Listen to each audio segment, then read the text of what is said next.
ससंजक बल। पदार्थ सभी बच्चे जानते हैं किनसे मिलके बना होता है पदार्थ? पदार्थ अणुओं से मिलके बना होता है। तो हमारे पास दो बल हैं, एक ससंजक बल है और एक हमने आपको असंजक बल का प्रैक्टिकल करके भी दिखाया था, बताया था। ये कब लगता है? आ मतलब असमान, यानी जब दो पदार्थ होंगे, अलग अलग पदार्थ होंगे, उनके अणुओं के मध्य जो बल लगता है उसे हम क्या बोलते हैं? असंजक बल। और ससंजक मतलब समान, ससंजक यानी कि समान, यानी जब एक ही पदार्थ के अणुओं के मध्य जो बल लगता है उसे हम क्या बोलते हैं? ससंजक बल। समझ में आया? अब पेट्रोल टंकी पे आप गए हो, डीजल डालते हैं, वो पाइप देखा होगा आपने, तो वो पाइप कुछ इस तरीके का होता है, मान लो ऐसे ही होता है ना पाइप। अब इसके अंदर क्या चलेगा? ऑयल यानी डीजल चलेगा। अब जब डीजल चलता है, किसी पाइप के ऊपर चढ़ेगा तो उसमें किसके अणु टकराएंगे? जो तेल है उसी के अणु टकराएंगे ना, यानी पदार्थ एक ही है। और जब एक पदार्थ के अणु आपस में टकराएंगे तो उनके बाद बल उत्पन्न होगा, उस बल का नाम क्या होगा?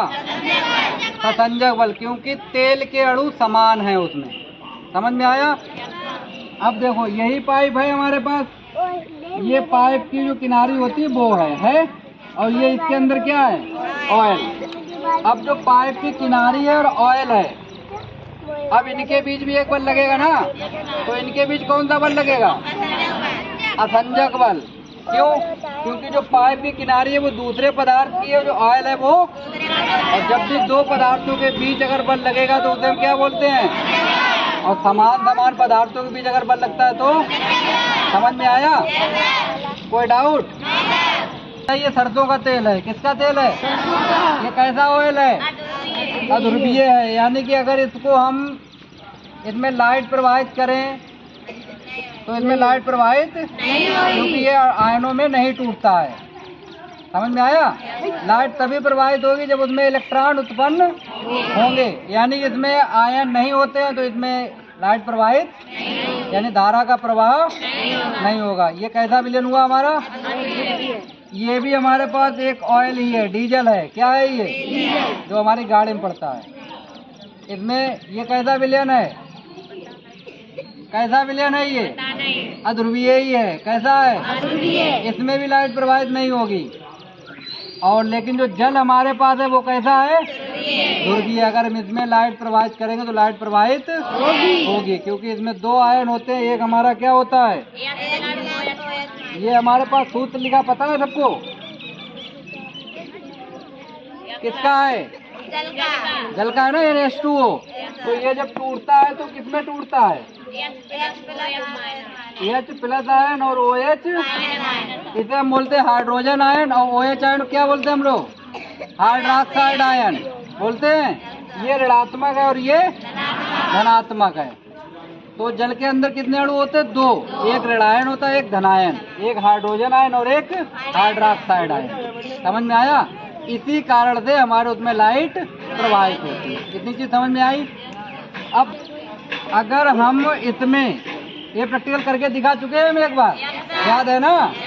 तो अगर हम इसमें तेल की बूंदें डालेंगे, ठीक है, तो क्या होगा? ऊपर तैरेंगी। क्यों? ऊपर क्यों तैरेंगी? ये हम बता चुके हैं एक बार। तेल के अणु हल्के होते हैं और पानी के अणु भारी होते हैं, यानी घनत्व तो अधिक होता है। समझ में आया? अब देखो, इसमें हमारे पास जल था और इसमें हमने क्या डाल रखा है? ऑयल। यानी कितने पदार्थ इसके अंदर हैं? दो। अब इन दोनों पदार्थों के बीच एक बल लग रहा है। कौन सा बल लग रहा है? वो कौन सा? असंजक बल। यानी जब दो पदार्थों के बीच बल लगता है तो उस बल को हम लोग क्या बोलते हैं? अब तो डेफिनेशन आपको याद हो गई होगी, हो गई है ना?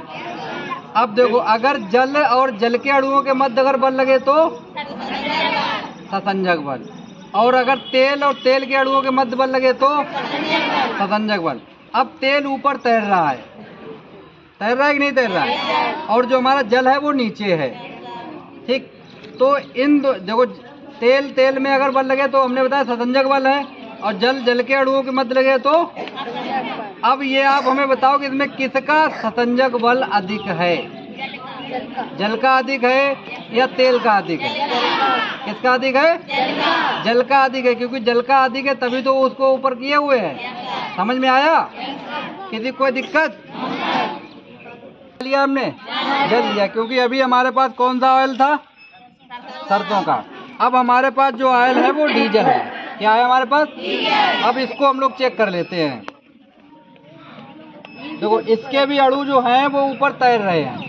पहले बात हम बता चुके हैं आपको, ये कैसा विलयन है हमारे पास? अध्रुवीय है।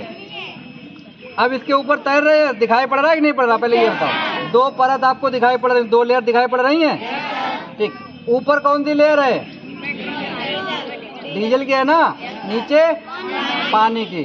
लेकिन इन दोनों के ऑयल और पानी के बीच में जो बल लग रहा है वो बल हमारा कौन सा होगा? असंजक बल। कोई बच्चा आप खड़े होके बताएगा जरा? कोई बच्चा इस परिभाषा को खड़े होके बता सकता है?